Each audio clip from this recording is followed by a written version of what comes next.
नमस्कार दोस्तों, आपका स्वागत है मेरे चैनल एमआर क्लासेस में। मैं मनोज कुमार। आपने यदि अभी तक चैनल को सब्सक्राइब नहीं किया तो कर लें और अपने दोस्तों को भी शेयर करें ताकि ज़्यादा से ज़्यादा लोग इस चैनल से जुड़ें और इसके कंटेंट का लाभ उठा सकें। और इस वीडियो को लाइक करना ना भूलें। और रोज़ की तरह आज भी मैं फिर से 10 क्वेश्चन लेके आया हूँ आपके पास, और मैं कोशिश करता हूँ कि इस क्वेश्चंस का जो कंटेंट का क्वालिटी है वो बरकरार रहे और इररिलेवेंट ना हो ये एग्जाम के पॉइंट ऑफ व्यू से। ठीक है, तो ये काफ़ी इंपॉर्टेंट क्वेश्चन हैं, तो आप इसे देखें और इसका डिटेल एनालिसिस भी मैंने किया है। तो आइए देखते हैं। तो पहला क्वेश्चन यहाँ पे है। पहला क्वेश्चन है कि which Indian city from north east got its first manual cleaning robot named Bandicoot. ठीक है, तो कौन सा नॉर्थ ईस्ट का पहला सिटी है जिसको मैनुअल क्लीनिंग के लिए जो रोबोट मिला हुआ है, पहला रोबोट बैंडिकूट। और तो मैनुअल क्लीनिंग क्या होता है, मैनुअल क्लीनिंग क्या होती है वो देखते हैं हम। तो मैनुअल क्लीनिंग क्या होती है, मैनहोल क्लीनिंग जो सीवरेज और जो सेप्टिक टैंक वगैरह जो होती है, ठीक है, वो रोड किनारे या फिर घर के अंदर, तो मैनुअली आज तक मैनुअली ही किया जाता है। 80 to 90% जो क्लीनिंग हो रही है, 80 to 90% क्लीनिंग जो हो रही है वो मैनुअली ही होती है। ठीक है, और इसमें क्या होता है कि बहुत सारे लोग जो वर्कर्स हैं, सैनिटेशन वर्कर्स जो हैं, जो क्लीनिंग के लिए जाते हैं, उनकी इस दौरान मौत हो जाती है। तो ये जो ऑटोमेटिक क्लीनिंग सिस्टम है रोबोट, ये बहुत ज़रूरी है। ठीक है, तो इसका जवाब है दोस्तों, इसका जवाब है गुवाहाटी।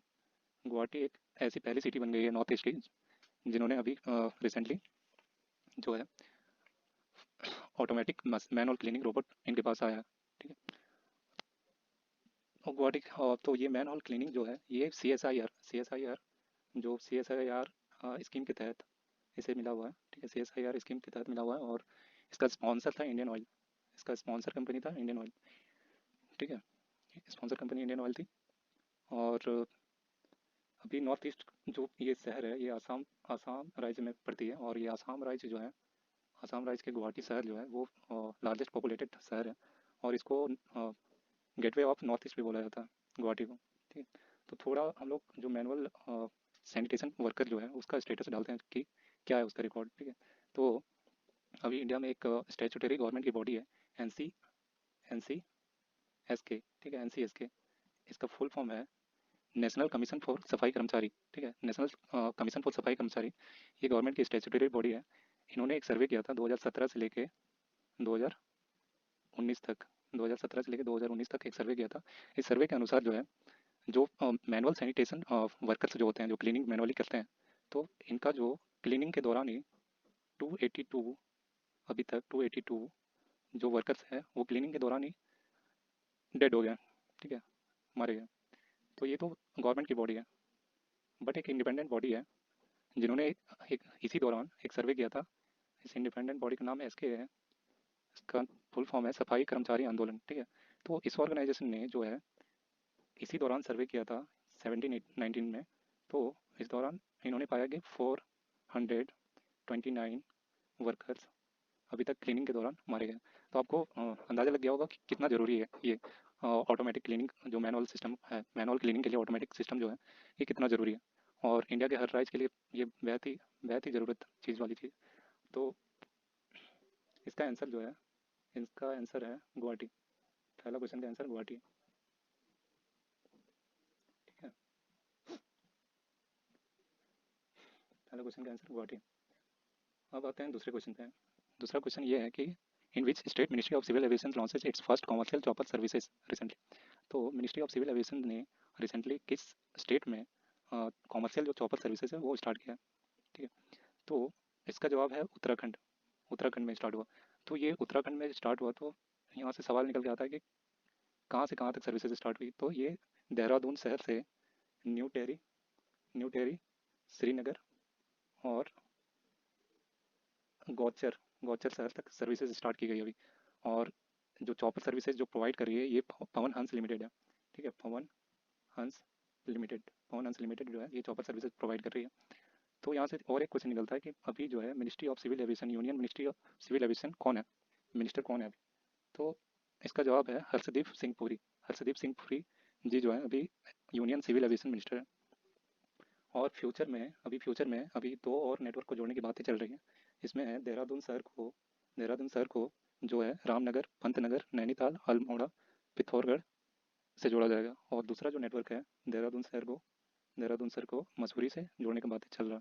तो ये अभी स्टार्ट नहीं हुआ, ये फ्यूचर में स्टार्ट होने वाला है, बट ये अभी स्टार्ट हो गया। ठीक है, अब आते हैं तीसरे क्वेश्चन की तरफ। इसका जवाब है उत्तराखंड। तीसरे क्वेश्चन की तरफ आते हैं। Which power generation company in India achieve highest daily gross power generation on 28th July, that is 977.07 MU million unit। तीसरा क्वेश्चन ये है कि ये बोल रहा है कि कौन सा पावर जनरेशन कंपनी जो है इंडिया में, वो highest daily gross power generation जो होता है, जो डेली ग्रॉस पावर जनरेशन जो होता है कंपनी का, वो हाईएस्ट अभी तक का अचीव किया है, और ये अचीवमेंट जो है 28 जुलाई को किया गया। तो इसका जवाब है NTPC, national thermal power corporation, NTPC. ठीक है, तो एनटीपीसी ने ये record power generation one day का अचीव किया है। तो थोड़ा बहुत हम लोग जानते हैं कि अभी पावर जनरेशन कंपनी में जो इंडिया में टॉप कितने हैं और कहाँ पे हैं। तो इसका थोड़ा सा डिटेल्स हमने बनाया था यहाँ पे। तो पहली कंपनी है Vindhyachal thermal power station. Vindhyachal thermal power station, ये लोकेशन मध्य प्रदेश पे है। इसकी कैपेसिटी जो है पावर जनरेशन की 4760 मेगावाट। ठीक है, और ये कंपनी ऑन बाय एनटीपीसी है।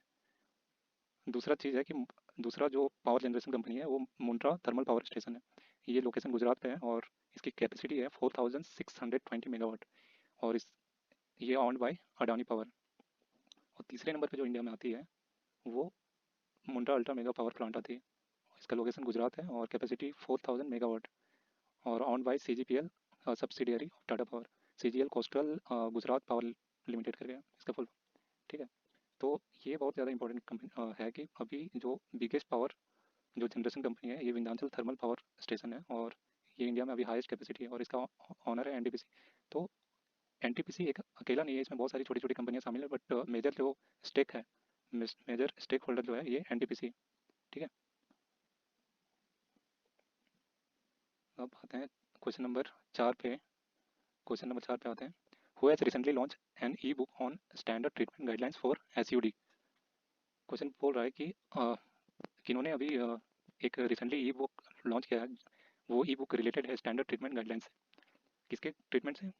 वो है एसयूडी, सब्सटेंस यूज डिसऑर्डर। तो सब्सटेंस यूज डिसऑर्डर क्या होता है? सब्सटेंस यूज डिसऑर्डर ऐसी चीज़ होती है जैसे कि ये एक मेडिकल टर्मिनोलॉजी है। ठीक है, तो सब्सटेंस यूज डिसऑर्डर क्या होता है? सब्सटेंस यूज डिसऑर्डर जैसे कि कोई भी चीज़ हम लोग ले रहे हैं अपने बॉडी में, जैसे कि तंबाकू खा रहे हैं, या फिर कोई ड्रग ले रहे हैं, या फिर कोई अल्कोहल ले रहे हैं, या फिर कुछ कुछ भी कॉफ़ी चाय कैफीन कुछ भी ले रहे हैं, तो उसका क्या असर पड़ रहा है। ठीक है, और उससे जो डिसऑर्डर पैदा होता है, तो इसको मेडिकल टर्मिनोलॉजी में एसयूडी नाम दिया गया। तो इन सब चीज़ों से बचने के लिए रिसेंटली एक ई बुक लॉन्च किया गया है, और इसमें स्टैंडर्ड ट्रीटमेंट गाइडलाइंस लिखा गया। ठीक है, तो आपको बताना है कि किन्होंने ये लॉन्च किया है। तो पहला ऑप्शन नरेंद्र मोदी है, दूसरा ऑप्शन डॉक्टर हर्षवर्धन है, तीसरा ऑप्शन प्रकाश जावड़ेकर है, और चौथा ऑप्शन रमेश पोखरियाल। तो इसका आंसर है डॉक्टर हर्षवर्धन, और डॉक्टर हर्षवर्धन हमारे अभी यूनियन हेल्थ मिनिस्टर है। ठीक है, यूनियन हेल्थ मिनिस्टर है। अब आते हैं पांचवा नंबर क्वेश्चन पे कि union cabinet has approve MoU related to medicine and homoeopathy with which country.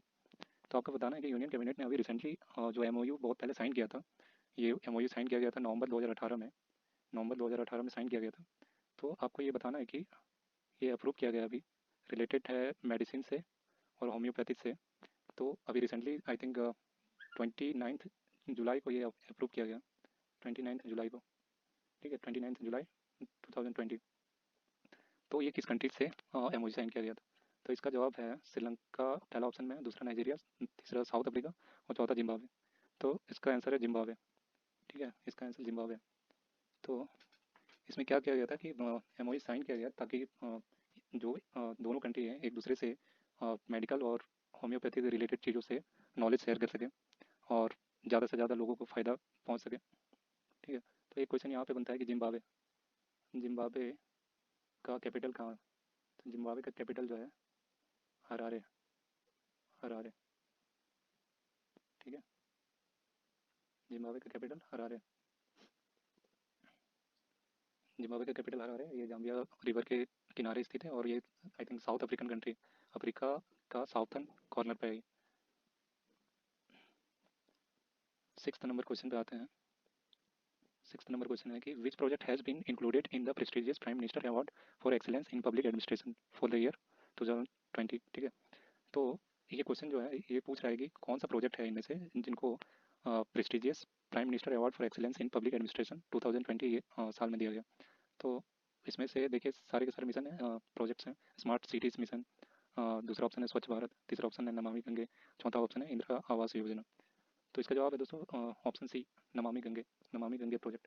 तो नमामि गंगे प्रोग्राम जो है ये स्टार्ट हुआ था जून के जून के 2014 में। ठीक है, जून के 2014 में स्टार्ट हुआ था। और इसका मेजर जो कंसर्न और मेजर जो टारगेट था वो था पोल्यूशन को कंट्रोल करना। और बहुत ज़्यादा गंगा नदी उस टाइम पॉल्यूटेड थी, और अभी अभी काफ़ी हद तक सुधार आई है। और कंजर्वेशन और रेजुवेनेशन। ठीक है, तो कंजर्वेशन जैसे कि क्या होता है कि नदी के किनारे हम लोग बहुत सारे पेड़ रहते हैं तो काट देते हैं, तो जिसके कारण से वहाँ की जो मिट्टी है वो बह के नदी में चली जाती है। और इससे क्या होता है कि नदी का जो गहराई है वो कम हो जाती है और उसका विस्तारण ज़्यादा हो जाता है, जिसके कारण बाढ़ का खतरा बना रहता है। तो ज़्यादा से ज़्यादा पेड़ भी लगाया जा रहा है ये गंगा नदी के किनारे, और साफ़ सफाई पे काफ़ी ज़्यादा ध्यान दिया जा रहा है। ठीक है, तो अब नेक्स्ट क्वेश्चन की तरफ बढ़ते हैं कि क्वेश्चन नंबर 7 कि earth science minister has recently announced national awards for excellent 2020 in category of life time excellent award to whom. तो अर्थ साइंस मिनिस्ट्री जो है, पृथ्वी विज्ञान मंत्रालय जो है, पृथ्वी विज्ञान मंत्रालय ने recently national award for excellence 2020 announce किया है। उसमें लाइफ टाइम एक्सीलेंस अवार्ड किसे दिया गया? तो सुदीप्ता सेन गुप्ता, प्रोफेसर अशोक साहनी, डॉक्टर आई शेखर और डॉक्टर कृष्णा रेड्डी है। ये सब रिलेटेड है, मोस्टली सभी इन्वायरमेंट स्टडीज़ और साइंटिफिक रिसर्च से रिलेटेड लोग हैं। तो इसमें प्रोफेसर अशोक साहनी को मिला है लाइफ टाइम एक्सीलेंट अवार्ड। ठीक है, तो इसकी जो national award excellence, national award for excellence 2020 जो है, इसमें जो लाइफ टाइम एक्सीलेंस अवार्ड है, इसकी प्राइज मनी जो रहती है वो 5 लाख रुपीज़ रहती है। 5 लाख रुपीज़ और प्लस एक ट्रॉफी। ठीक है, 5 लाख रुपीज़ और एक ट्रॉफी। तो ये अशोक साहनी जी को मिला। अब 8वें नंबर क्वेश्चन पे आते हैं हम। Which country has recently approve social media law in its parliament? कौन सा ऐसा कंट्री है जिसने रिसेंटली अपने पार्लियामेंट में अप्रूवल दिया है सोशल मीडिया लॉ को? ठीक है, तो ऑप्शंस में आते हैं हम लोग। पहला ऑप्शन है रसिया, दूसरा ऑप्शन है नॉर्थ कोरिया, तीसरा ऑप्शन है टर्की, चौथा ऑप्शन है चाइना। तो कौन सा कंट्री है जिन्होंने अभी अपने पार्लियामेंट में अप्रूवल दिया है सोशल मीडिया लॉ को? ठीक है, तो इसका आंसर है टर्की। और इस लॉ के अकॉर्डिंग क्या है, इस लॉ के अकॉर्डिंग टर्की ने जैसे सोशल मीडिया साइट्स हैं, जैसे बहुत सारे प्लेटफॉर्म्स हैं, ट्विटर है, फेसबुक है, तो ये सब का कंट्रोल बॉडी जो है, वो कंट्रोल बॉडी जो वो पेरेंट कंपनियां हैं वो होती हैं। तो मेन उद्देश्य इसका यही है, ये लॉ पास करने का, कि टर्की चाहती है कि जो भी कंटेंट है उसका कंट्रोल और ऑथराइज्ड जो पर्सन हो वो टर्की से हो। जो भी टर्की, ऑल ओवर टर्की में जो भी चीज़ें सर्कुलेट होगी, तो मेन चीज़ वही है इस लॉ के अकॉर्डिंग। ठीक है, तो अब टर्की से रिलेटेड कुछ क्वेश्चंस के बारे में जानते हैं। तो टर्की कहाँ पे स्थित है? टर्की जो है एक ट्रांस कॉन्टिनेंटल कंट्री है। ट्रांस कॉन्टिनेंटल कंट्री क्या होती है? जो दो कॉन्टिनेंट के बीच में जुड़ी हुई है। तो पहला कॉन्टिनेंट इसमें आता है वेस्टर्न एशिया, और दूसरा है साउथर्न यूरोप। ये वेस्टर्न एशिया का अप्रॉक्स 80% पार्ट जो है टर्की का, वो वेस्टर्न एशिया में है।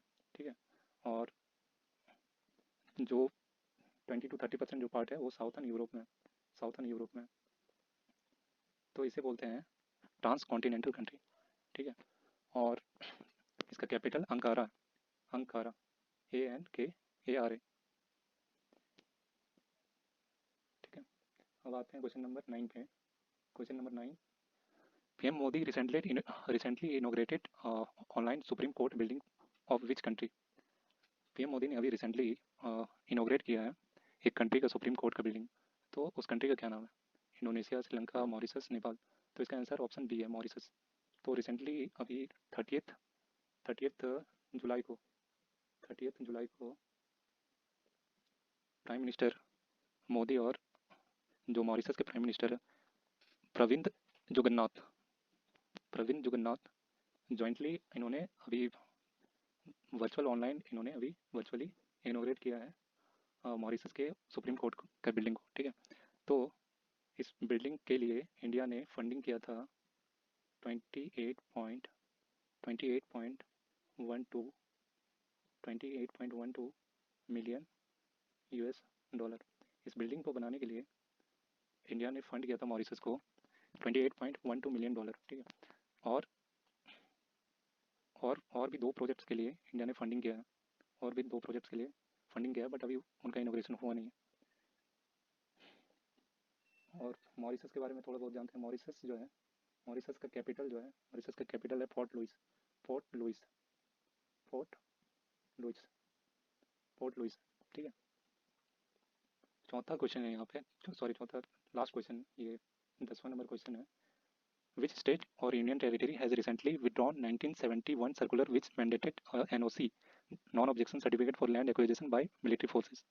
तो इसमें बता रहा है कि पूछ रहा है कि कौन सा राज्य या यूनियन टेरिटरी, केंद्र शासित प्रदेश है, जिन्होंने 1971 का सर्कुलर जो था लैंड एक्विजिशन का, कोई भी मिलिट्री फोर्सेस के द्वारा, army forces, air forces, BSF, CRPF, CSF, तो उसको चेंज किया और उसको हटा दिया।